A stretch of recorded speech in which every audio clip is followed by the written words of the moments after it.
at a White House event. It's a move one leading veterans group called symbolic but important.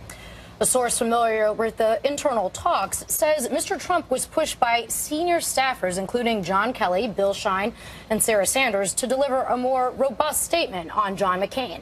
The New York Times reports the president even refused earlier requests from Vice President Mike Pence to do so. According to the Wall Street Journal, White House officials prodded the president for 2 days to put out a kind word about McCain, but Trump reportedly told advisors he thought the TV coverage of McCain's death was over the top. More from CNN's Abby Phillip at the White House. Dave and Laura, a day of controversy ended with President Trump making an abrupt about-face, finally issuing a statement addressing John McCain's service to the nation Monday night at an evangelical event here at the White House. Listen. Also, our hearts and prayers are going to the family of Senator John McCain. Going to be a lot of activity over the next number of days, and we very much appreciate everything that Senator McCain has done for our country. President Trump's comments were the first that he made all day on Monday after ignoring questions from reporters on 5 separate occasions when they asked him to comment on McCain's death.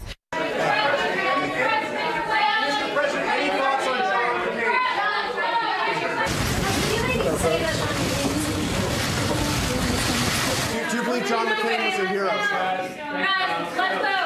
Thank you. Nothing at all about John McCain. We're finished. Press, let's go. Make your way out. Let's go. Press, let's go. We're finished. Let's go. Mr. President, any comment on John McCain, sir? Now, the president had faced a lot of pushback from Republicans and Democrats on Capitol Hill, from veterans groups, and according to our sources, even from within the White House. Finally, on Monday afternoon, he issued a statement addressing McCain's service to the nation after this weekend only issuing condolences to McCain's family. That statement also authorized the flags here at the White House to be lowered to half staff. The White House had initially resisted lowering the flags, which would have been a longstanding tradition that many presidents had followed, lowering the flags until McCain was laid to rest. And now President Trump is saying that's exactly what will happen. Now, we asked Sarah Huckabee Sanders about what caused the change of course here at the White House. She would only say that it was the president's decision to issue a second statement which lowered the flags and addressed McCain's service, and that statement spoke for itself. Dave and Laura. Abby, thank you for that report. Senator McCain had one final message for his fellow Republicans. In a pointed letter read by his longtime aide, Rick Davis, McCain encouraged Americans to unite around ideals that connect them rather than focus on divisions.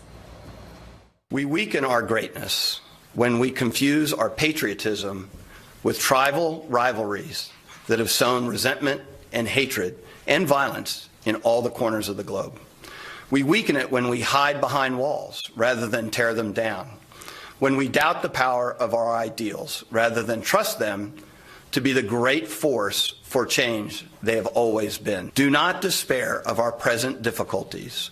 We believe always in the promise and greatness of America, because nothing is inevitable here. Americans never quit. We never surrender. We never hide from history. We make history. McCain said that he lived a rewarding life and would not trade a single day, not even the ones of extraordinary hardship. No doubt the hardest of those hardships was the 5.5 years he was held captive at the infamous Hanoi Hilton in Vietnam. John McCain's time as prisoner of war shaped the remainder of his life and, of course, his legacy. Ivan Watson is actually live from the Hanoi Hilton for us. Ivan, good morning. Good morning. That's right. This is the nickname, the Hanoi Hilton. These are the walls here that John McCain. Behind these walls, known in Vietnam as the Hoa Lo prison, and it's now a museum that's frequented by many, many tourists. So the experience, the ordeal that he suffered in here after being shot down on a bombing raid over Hanoi in 1967 was pretty horrific. He described torture, he described long periods of solitary confinement, being forced to sign confessions. And what's remarkable about his relationship with Vietnam, Dave, is that in the decades after his release, he became a prominent voice for peaceful diplomatic relations between the U.S. and Vietnam. And so today, in the aftermath of his passing, people have been laying flowers at the monument by a lake in downtown Hanoi, where he splashed down after his plane was shot down by a surface-to-air victory. The shooting. All right, having some audio issues there with Ivan Watson, who is at the Hanoi Hilton in Vietnam. We'll check back with him next half hour. Well, in the wake of John McCain's passing, Arizona voters go to the polls in primary elections today. Republicans will choose between three candidates: Congresswoman Martha McSally, Kelly Ward, and former Sheriff Joe Arpaio, all running for the Senate seat being vacated by Jeff Flake.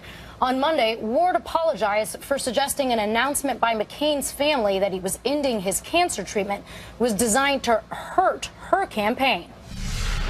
I do understand how many could have misconstrued my comments as insensitive, and for this, I apologize. But again, the intention of my comments were in no way directed at Senator McCain or his family.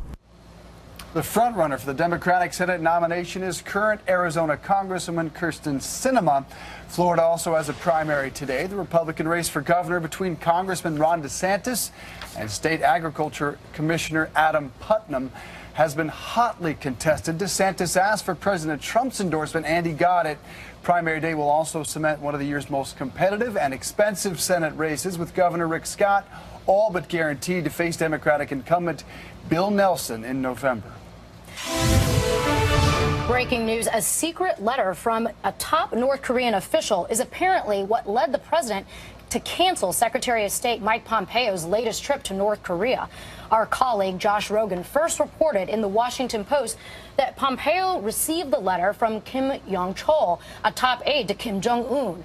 CNN has confirmed the letter sent to Pompeo warned the denuclearization process was again at stake and may fall apart. CNN's Will Ripley is live for us in Hong Kong with the latest. Will?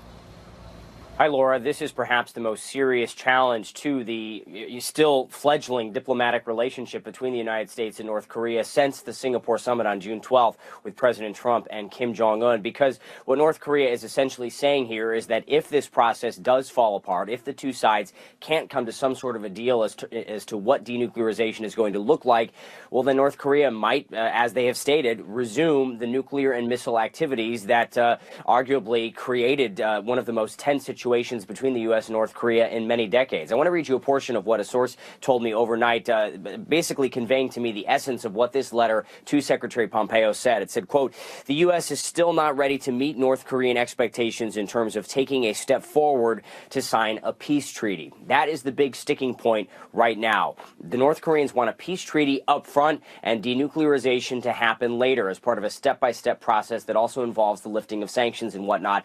But the U.S. believes, at least many in the Trump administration believe, the peace treaty and any economic aid shouldn't come until the very end of the denuclearization process, after Kim Jong-un has agreed to give up a sizable portion of his nuclear arsenal. The North Koreans say, why would they give up their nukes when they don't have security guarantees? That is the gridlock that we've seen play out now ever since Secretary Pompeo's disappointing trip to Pyongyang in early July. And now we are really, this letter is essentially indicating that if Pompeo had gone back to Pyongyang as he was scheduled to do this week, the meeting might have actually... The United States-Mexico trade agreement. We'll get rid of the name NAFTA. Has a bad connotation because the United States was hurt very badly by NAFTA for many years. President Trump says NAFTA has cost hundreds of thousands of U.S. jobs, specifically auto jobs. So this deal sets higher labor standards for auto workers and requires North American cars include a higher percentage of parts made in the U.S. or Mexico, which the U.S. trade rep says will help both countries. We've created a situation where there's more U.S. jobs, but there also will be more Mexican jobs because we're going to squeeze out people who are not in the region. So it's a big, big win for manufacturers. Lighthizer says it's now time for Canada to come to the table, and President Trump gave Ottawa till Friday to agree to the changes or threatened tariffs on Canadian cars. In response, Canada called the progress between Mexico and the U.S. necessary to rejoin talks. Canada's foreign minister heads to Washington today, and Wall Street liked news of this deal hitting record highs. But USA Today's editorial board calls the stock rally premature, likening it to President Trump's summit with North Korean dictator Kim Jong-un. Quote, both came amid much fanfare and bluster and premature declarations of success. Paul Manafort, the president's former campaign chairman, was reportedly seeking a deal in his upcoming trial. The Wall Street Journal reports as jurors in Virginia were deliberating bank and tax fraud charges against him, Manafort's defense team was trying to hammer out an agreement with prosecutors to avoid a second trial in D.C. The paper says talks stalled after special counsel Robert Mueller raised issues with the potential deal. Meantime, the president's lawyer, Rudy Giuliani, says they have not heard back from Mueller's office in nearly 3 weeks. He suggests Mueller's team could be considering issuing a report without talking to the president or issuing a subpoena. Several legal